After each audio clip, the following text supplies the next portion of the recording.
Sa pagtimaan sa ika-70 katuig nga anibersaryo sa GMA Network pinaagi sa GMA Regional TV, padayon kining mipadoon sa kasing-kasing sa katawhang Pilipinhon, pinaagi siyang tinud-anay nga pagserbisyo sa publiko. Si Chelo Valiana sa report.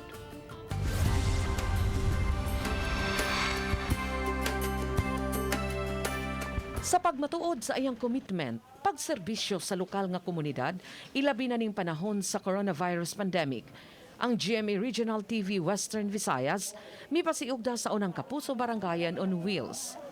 Ang GMA Regional TV teams lakip na ang One Western Visayas anchors o reporters nagtinabangay sa pag-andam sa mga food packs alang sa mga residente sa Barangay Bakaw, Mandurriao sa Dakbayan sa Iloilo.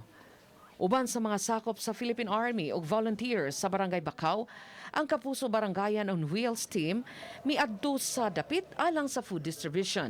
Mipasalamat ang barangay kapitan, human ang usa ka gatos ka pamilya nahatagan og libreng pamahaw.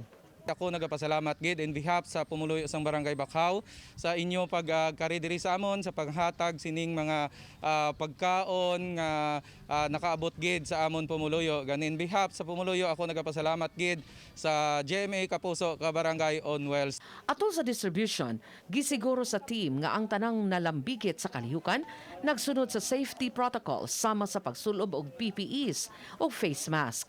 Ang Barangay Bakaw, una lang sa daghan pa unyang mga barangay nga bisitahon sa Kapuso Barangayan on Wheels.